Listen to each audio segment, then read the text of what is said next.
The most overlooked key to focus and success as a Muslim, istighfar.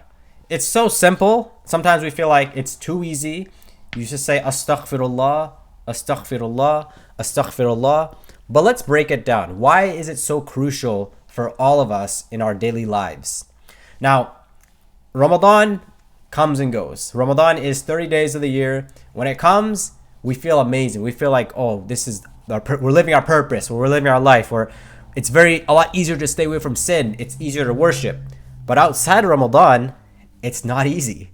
It's not easy to do it. We struggle. We all sin. I sin. You sin. The next person sins. We all sin. So what do? What happens? As we sin, the more we sin, the deeper down the hole we fall.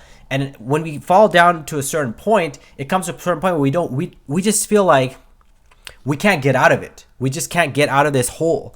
And it happens to all of us. We're human beings. We're not angels, right? We sin and we make mistakes. So what does istighfar do? Istighfar basically helps you reset. It will give you that mental reset that you need, that mental and spiritual reset. Why?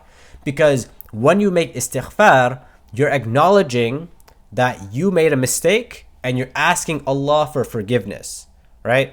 Why do we pray 5 times a day?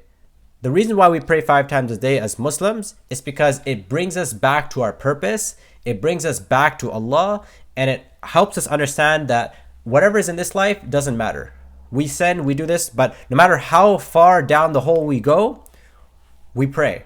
And that's why that's why we pray our 5 daily prayers, right?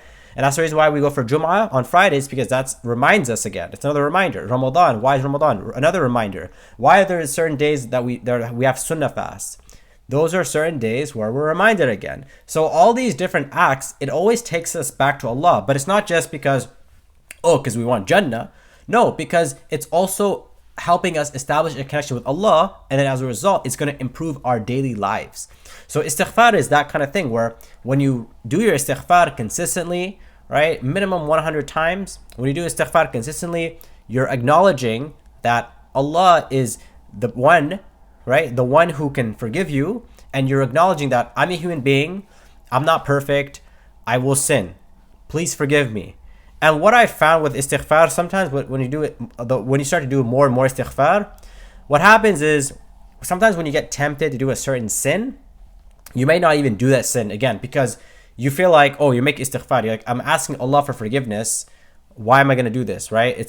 So you kind of come into this like wavelength. A lot of times it's like, there's a thing where it's like your mental, it's like your mental diet, right? Whatever you consume, that's going to be kind of what you're going to lean towards eventually, right? You're going to kind of become that thing, right? That's why they say your average of 5 daily people you hang out with, right? Because that's your environment. So if you constantly make istighfar, you're always going to remind yourself that, okay, Allah, that I made a mistake. I'm making mistakes. But when you come back to Allah, if Allah forgives you, you will start to feel fresh again. You'll start to feel motivated. You'll start to feel on top again. And what does that do for you? Obviously, it'll open your rizq, right? It'll open your doors of maybe money, maybe it's marriage, maybe it's your health. It can be whatever it may be, right? So there's a lot of different things that istighfar can do for you. It'll give you a reset, even your mental, like it'll help you with your mental health. If you do istighfar 100 times, you'll feel like, wow, okay, this is real. I'm feeling it. Subhanallah, like this is working for me. And you just keep doing it consistently. Think about it this way. Like I always think about it this way. The days that I don't make istighfar, that's when I tend to fall a lot more. But the days that I do make istighfar, you're more conscious, you're more aware, you're more aware of Allah. And of course, we do our 5 daily prayers. And then when you do certain different acts, you do sunnah, then you will start to find a rhythm. So that's a big part of istighfar. If you don't do istighfar, if you feel stuck, you feel like you're in the hole, you feel like Allah is never going to forgive me, this and that, just make istighfar, okay? Now, when you make istighfar, don't just be astaghfirullah, astaghfirullah, astaghfirullah, astaghfirullah, astaghfirullah. I know some people, they'll do that, they'll grab the tasbih and they'll just like do it. It's not meant to be a rhythm, right? It's not just meant to be like something you just say. Say with meaning, right? So slow it down. Say astaghfirullah, astaghfirullah, astaghfirullah. And then as you're saying astaghfirullah, ask Allah, like, forgive me, ya Allah, forgive me, ya Allah, forgive me, right? So actually have that intentionality behind it, right?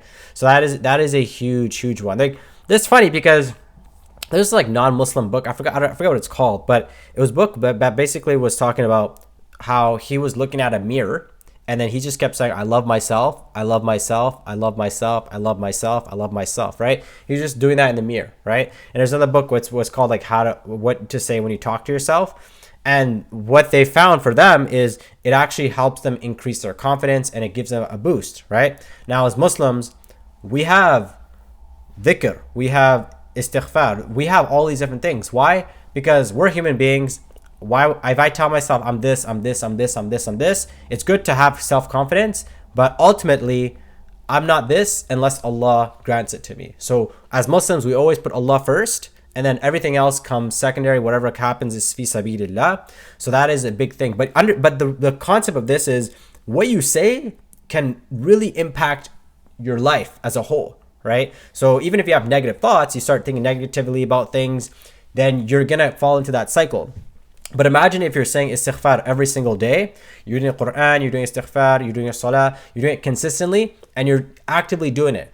You're gonna see a shift in the next, maybe not today, maybe not tomorrow, maybe not next week, maybe not even a month. But as time goes on, you're gonna start to feel a shift. And then the days that you miss, you're gonna feel it too. You're gonna be like, oh, I missed this day, or I didn't read the Quran, or I didn't do istighfar. And you're gonna ask yourself, you're gonna be like, oh, okay, well, let me continue doing it. Because when I don't do it, I feel the benefits kind of slipping away. But when I do it, I feel the benefits. So that's all I really want to share on in this video. Increase your istighfar. If you like coaching, I am a fit productivity coach, so I help with fitness and productivity while maintaining your deen. Check out my link down below. You can book a free call and we can have a conversation, see if it makes sense to work together. Otherwise, I also have a new actually I have a program, another program. It's called The Muslim's Guide to Peak Performance. It's currently at 47 right now. It's going to go up at the end of this month, which is April. So if you see this on time, you'll be able to get it at an early bird price. Otherwise, it'll go up in the next few days. So that is another option too. But besides that, make dua for all of us, make dua for me, my family, and follow for more fitness/productivity related pieces of content when it comes to your deen. And may Allah make it easy for us. And I will talk to you guys in the next video. Assalamu alaikum. Peace.